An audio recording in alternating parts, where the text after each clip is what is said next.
Fala pessoal, módulo 32, frente 3 da nossa apostila 2, a gente vai falar sobre indução eletromagnética. Quero falar para vocês que a gente começa a ver agora de uma maneira bastante singela e simplificada, inclusive, uma das descobertas mais importantes da física, que é a possibilidade de você gerar corrente elétrica a partir da variação do campo magnético. Para a gente ficar bem situado na questão da sequência do conteúdo que a gente está vendo, aulas que ficaram para trás mostraram que uma corrente elétrica, quando percorre um fio, seja esse fio retilíneo longo, seja esse fio em forma de espira circular, essas espiras associadas num solenoide ou numa bobina chata, a gente tem a possibilidade de a corrente, quando percorre o fio, gerar campo magnético. Faraday descobriu que quando o campo magnético varia numa espira condutora, nela aparece uma corrente elétrica sem a necessidade de uma diferença de potencial pré-existente.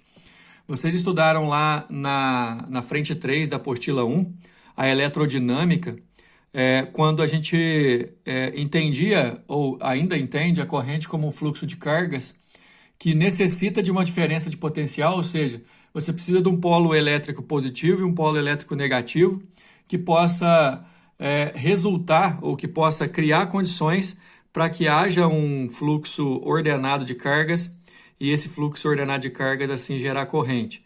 Então, fica de ótimo tamanho se você lembrar sempre que para existir uma corrente, a teoria da eletrodinâmica prega que você precisa de uma diferença de potencial, ou seja, a corrente não surge do nada. Agora, o detalhe é que corrente elétrica pode surgir a partir de um fenômeno magnético. Há algum tempo a gente já está estudando eletromagnetismo, que faz uma junção entre as teorias elétricas e magnéticas mais precisamente dos campos magnéticos em ímãs artificiais, ímãs naturais, eletroímãs, igual a gente viu na aula passada, e a teoria elétrica que fala sobre os efeitos da corrente, fluxo de cargas.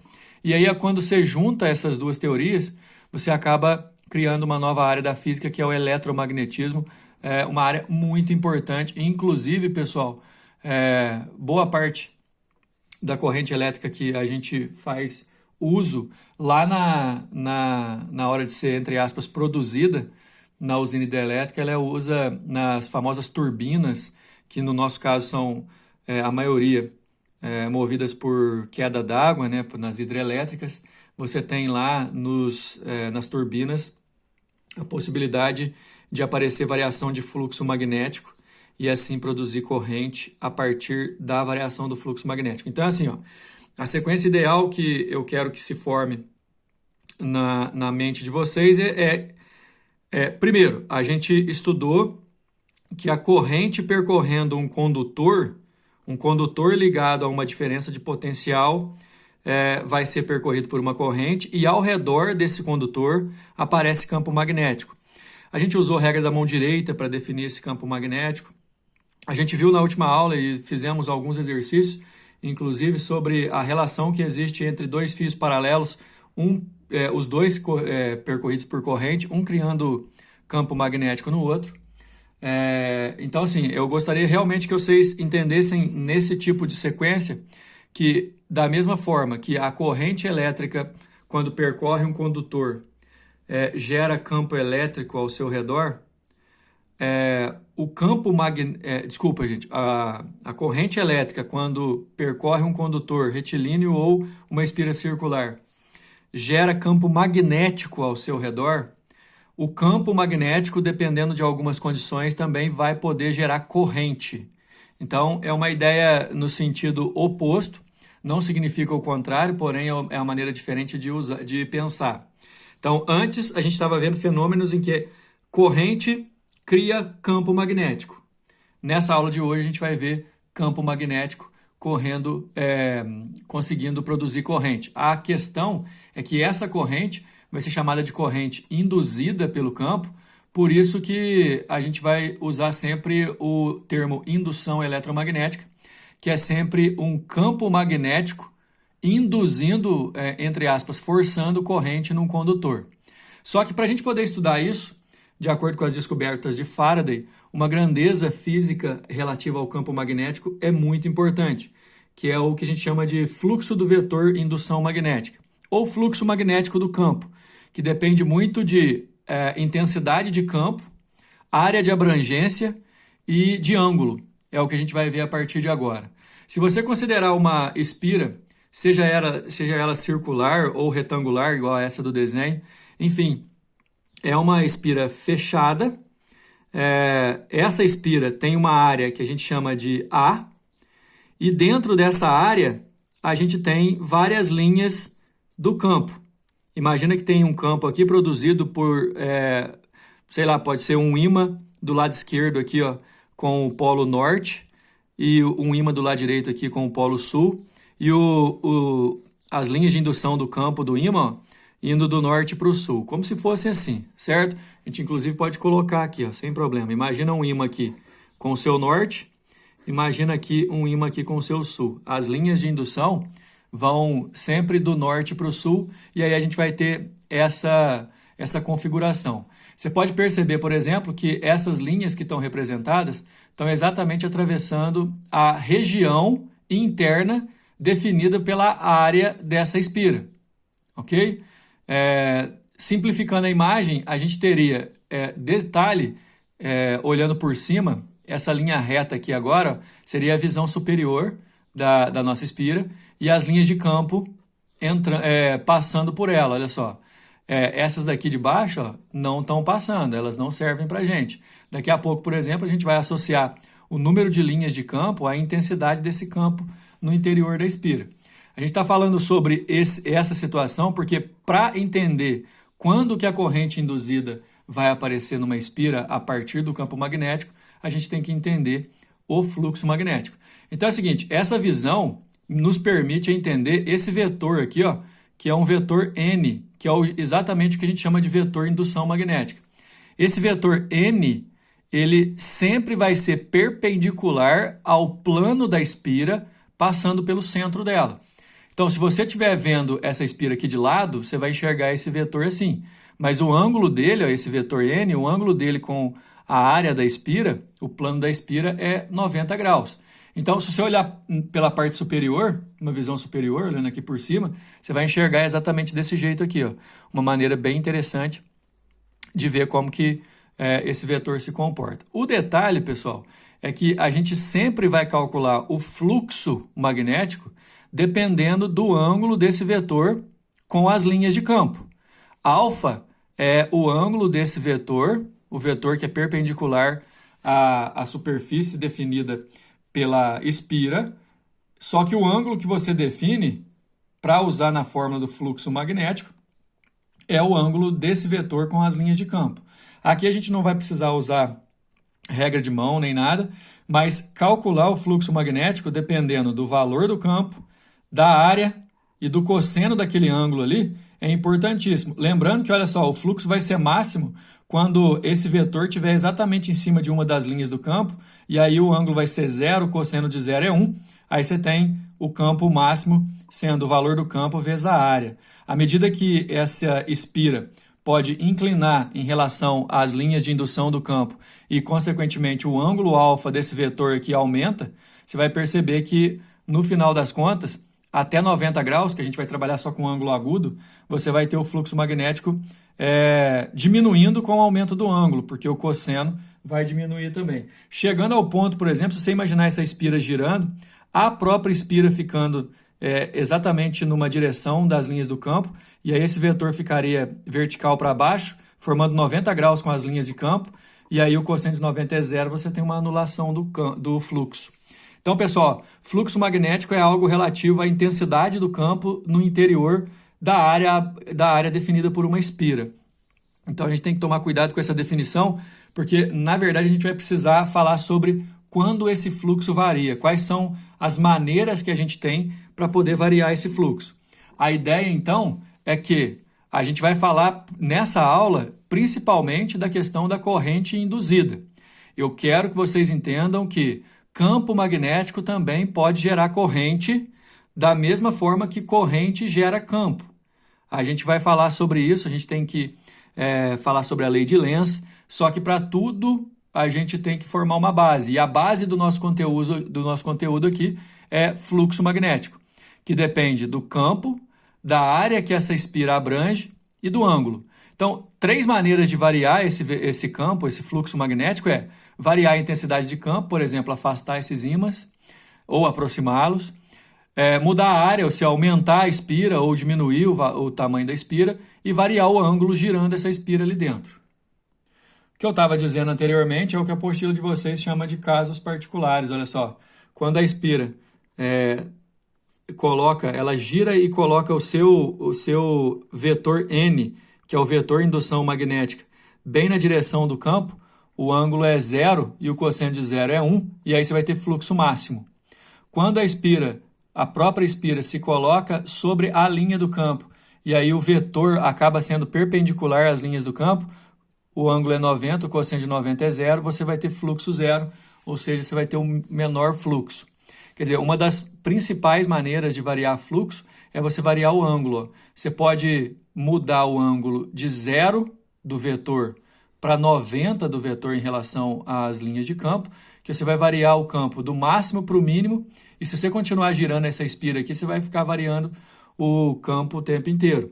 Agora, podemos interpretar fisicamente o fluxo magnético como sendo o número de linhas de indução que atravessa a superfície da espira.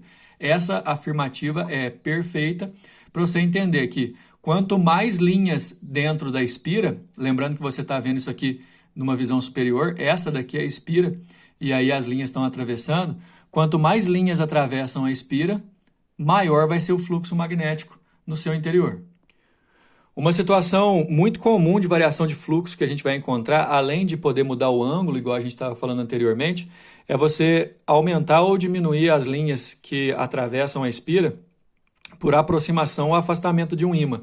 Dá só uma olhada nessa ideia, que é a seguinte: se um ímã é mantido imóvel, o galvanômetro não indica passagem de corrente. A gente está se preparando aqui, pessoal, para estudar a lei de Faraday, que é sobre como que aparece corrente induzida numa espira a partir das linhas de indução de um campo magnético. Reparem o seguinte: essas linhas vermelhas representam as linhas de indução desse ímã, do campo magnético desse ímã. O polo norte do ímã está apontado para a espira e as linhas saem do polo norte de um ímã, tá vendo? Esse galvanômetro está aqui. Lembra que galvanômetro é um aparelho de medição de corrente de baixa escala. Ele está aqui para medir uma corrente que eventualmente pode aparecer. Só que, detalhe, se você pegar um ímã ou um gerador de campo magnético e deixar de frente com uma espira e não mudar nada, você vai ter fluxo magnético. Você tem campo, você tem a área, você tem ângulo. Porém, a questão não é deixar o ímã parado. O galvanômetro aqui não vai medir corrente nenhuma. Aliás, ele não vai medir corrente porque não vai ter corrente. Não há corrente na espira porque exatamente esse ímã está parado. Já vou adiantar uma coisa para vocês. Para aparecer corrente induzida numa espira condutora, você tem que fazer o fluxo variar. Não adianta ter fluxo magnético.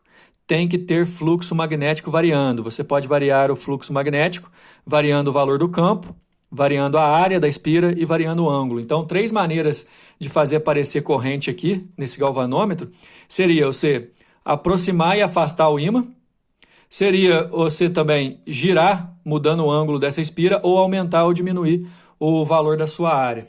Aliás, a gente vai falar de corrente alternada daqui a pouco. A questão é que se o ímã se aproxima da espira, a quantidade de linhas que vão atravessar a área que a espira define vai ser maior. Então, você vai estar variando o fluxo. Enquanto houver movimento de aproximação, a quantidade de linhas vai mudar, o fluxo vai variar, e aí você tem corrente. Se o ímã é afastado, também. Você vai diminuir as quantidades de linhas, olha só quantas linhas tinham aqui, enquanto o ímã se aproxima, a velocidade do ímã. E olha quantas linhas tem aqui enquanto o ímã se afasta. Seja aproximando ou seja afastando, a quantidade de linhas que atravessam a espira vai mudar. E mudar essa quantidade de linhas, vai haver fluxo. A gente vai escrever o seguinte, ó. Enquanto o ímã se aproxima, a variação do fluxo é diferente de zero, ou seja, o fluxo vai variar. Enquanto o ímã se afasta, a variação do fluxo também é diferente de zero, ou seja, o fluxo vai variar. Uma coisa muito importante de dizer é o seguinte, você imagina que essa mão aqui vai aproximar o ímã e parar mais perto. Enquanto aproxima, o galvanômetro vai indicar corrente. Na hora que ele para mais perto, se ele para, o fluxo aumentou, mas dali para frente ele não varia mais. Aí não há fluxo variando e aí não há corrente. Ou seja, para haver corrente, pessoal, tem que ter, nessa situação aqui, o movimento o tempo inteiro, movimento relativo entre espira e ímã. E aí é o seguinte, se você ficar naquele movimento de vai e vem, vai e vem, vai e vem, com o ímã ora aproximando, ora afastando, ora aproximando, ora afastando, você vai manter uma variação de fluxo, o fluxo aumenta, depois diminui, aumenta, depois diminui, aumenta, depois diminui, e nesse caso, aumentar a corrente gira para um lado, diminuir a corrente gira para o outro, e aí você tem a corrente alternada, corrente de sentido alternado é assim que se forma. A gente vai falar sobre a bobina quando a corrente aparece, mas o principal até agora, olha só, a gente começou falando que campo magnético pode gerar corrente. Essa corrente vai ser chamada de corrente induzida pelo campo. Para falar sobre essa corrente induzida, a gente primeiro teve que falar de fluxo, que depende do valor do campo, da área de abrangência da espira e do ângulo do vetor indução dentro da área dessa espira. A gente disse, por exemplo, que uma espira que experimenta um campo que não varia, ou um fluxo magnético que não varia, não é percorrida por corrente.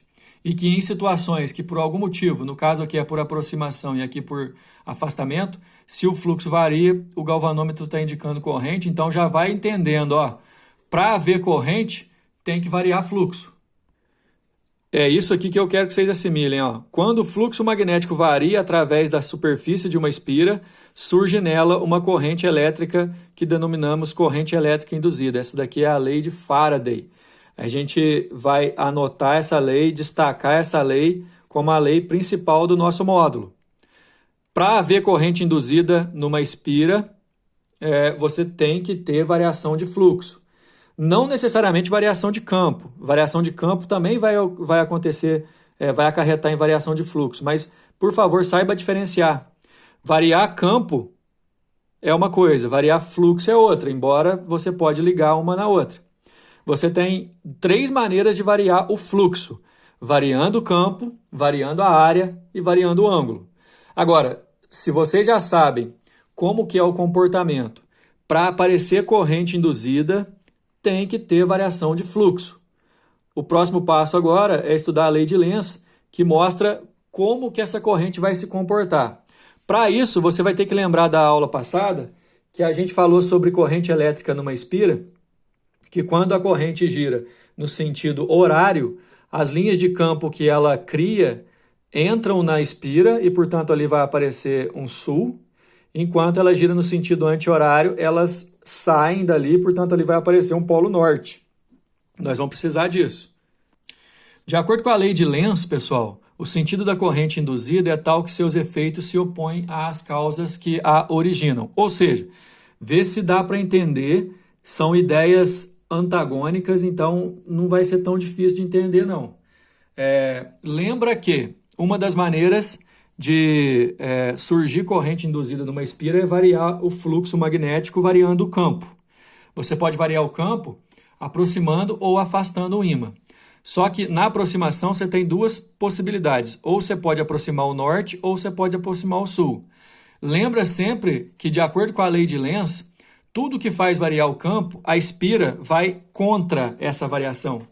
E aí é o seguinte, se o ímã está aproximando, ela não quer que o ímã aproxime, ela vai querer repelir. Se o ímã aproxima norte, para repelir, vai ser induzido um polo norte lá, que gera uma corrente anti-horária. Deu para entender? Olha só, se estivesse aproximando o sul, apareceria uma corrente no sentido horário, porque ia aparecer um sul na espira para repelir o ímã. Então lembra que a espira que vai ser percorrida pela corrente induzida é sempre do contra. Se o ímã está aproximando, ela quer afastar. Se o ímã está afastando, ela quer aproximar. Dá uma olhada. Enquanto nesse exemplo o norte do ímã aproxima e a espira não quer essa aproximação, então ela aparece um polo igual para repelir. Nessa outra situação, o polo norte afasta, olha a velocidade, a setinha. O polo norte do ímã está se afastando e aí ela não quer esse afastamento. Pessoal, a espira quer que o ímã fique parado em qualquer lugar em relação a ela. Enquanto o ímã está se movimentando, ela vai agir contra. Se o norte afasta, ela não quer esse afastamento e para isso ela tem que atrair. Ela atrai o norte, induzindo um polo sul aqui, polo sul gera corrente horária. Então, imagina só, com o norte apontado para a espira, enquanto se aproxima, a corrente gira anti-horário. Enquanto se afasta, ela gira horário. Ou seja, se você ficar aproximando e afastando o ímã, a corrente vai ficar trocando, alternando o seu giro o tempo inteiro, gera ali uma corrente que a gente chama de corrente alternada. Percebam que o foco do material de vocês está muito sobre a questão de você entender a variação do fluxo por aproximação ou afastamento de um ímã. Mas não esquece que se o ímã fica parado e você mexer a espira, também você vai conseguir fazer variação de fluxo. Da mesma forma que se você ficar aumentando ou diminuindo sua área, também faz variação de fluxo. E também se você ficar girando, alterando o ângulo do vetor, também você faz variação de fluxo. Olha só essa situação que repete a anterior, só que agora com o polo do sul. Se eu aproximo o sul, o que a espira quer? Lembra que é sempre do contra. Se está aproximando, ela quer repelir. Para repelir, ela induz um polo igual, e aí, se eu aproximo o sul, aparece sul na espira, corrente horária. Se eu afasto o sul, aparece norte, corrente anti-horária. Sempre que aparecer sul, corrente horária, sempre que aparecer norte, corrente anti-horária. O sentido da corrente induzida é tal que origina um fluxo magnético induzido que se opõe à variação do fluxo magnético indutor. Trocando para um português mais claro, a espira é sempre do contra. Ela sempre vai agir contrária à variação do fluxo. Nesse sentido, se o fluxo cresce na espira, o fluxo que a espira cria vai se opor ao movimento, ao crescimento. Se o fluxo decresce, o fluxo na espira vai se opor à diminuição. Então, sempre do contra. A gente vai fazer o exercício agora para ficar mais claro. Questão número 1. Michael Faraday descobriu o fenômeno da indução magnética ao realizar alguns experimentos usando um ímã e uma bobina. Repara, pessoal, que não importa qual seria esse polo, mas normalmente o vermelho é sul, não tem problema. Aproximando, enquanto se aproxima, o fluxo aqui varia, você tem uma corrente. Enquanto se afasta, o fluxo varia, só que varia de uma outra forma, você tem corrente também, só que para o outro lado. É o que a gente chama de corrente alternada. Percebeu ele que fazendo variar o fluxo magnético no interior da bobina, surgiu uma corrente elétrica induzida, acendendo momentaneamente a lâmpada enquanto perdurasse o movimento do ímã. Interessante. Se você aproximar o ímã aqui e parar, enquanto o ímã estava aproximando, a lâmpada acendia. Se você parar, aí a lâmpada apaga. Quando você afasta, enquanto está afastando, a lâmpada também acendia. Se você parasse, a lâmpada apagava, mostrando que para acontecer corrente elétrica não adianta ter campo, tem que ter variação de fluxo magnético. O fenômeno da indução magnética, aí a gente tem que completar. Letra A. Obedece o princípio da conservação da energia, pois o que ocorre é apenas conservação da energia mecânica em elétrica. Opa, olha só, já é a nossa resposta. Por que conservação da energia e transformação da energia mecânica em elétrica? Olha só, o movimento do ímã faz o campo magnético variar, o fluxo magnético variar, faz a corrente aparecer. Ou seja, de maneira bem simplificada o processo, enquanto há movimento, e movimento tem energia mecânica, a lâmpada acende. Se a energia mecânica para, a lâmpada apaga. Ou seja, energia mecânica transformada em elétrica é exatamente isso que essa lei fala. A gente tem que tomar muito cuidado, pessoal, porque as figuras dos exercícios são estáticas, né? Mas não esquece que para haver variação em caso do ímã, ele tem que aproximar ou afastar, tem que ter movimento. Número 2, a figura a seguir mostra um ímã movendo-se com velocidade constante V ao longo do eixo que passa pelo centro de uma espira retangular perpendicular ao seu plano.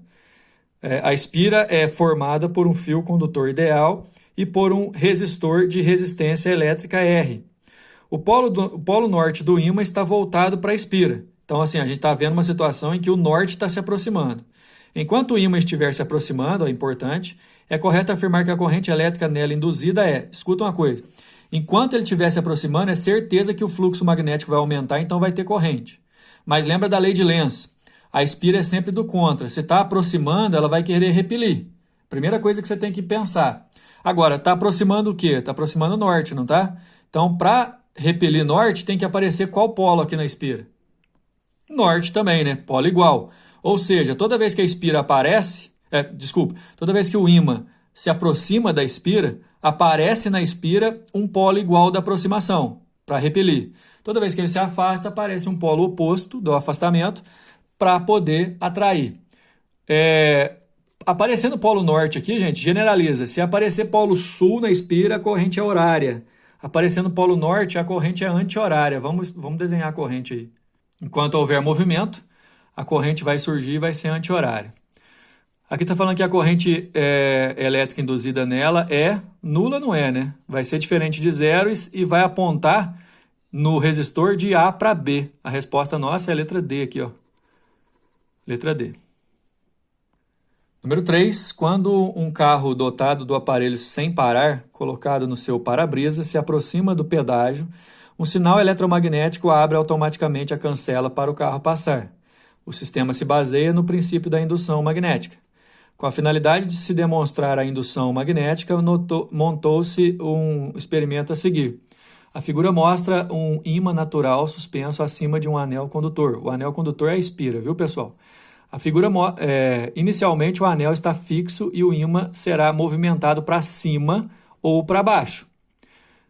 Bom, então se ele vai se movimentar para cima ou para baixo, vai ter movimento relativo do ímã para a espira, né? Então vai haver variação de fluxo. Em seguida, o anel também será movimentado para cima ou para baixo.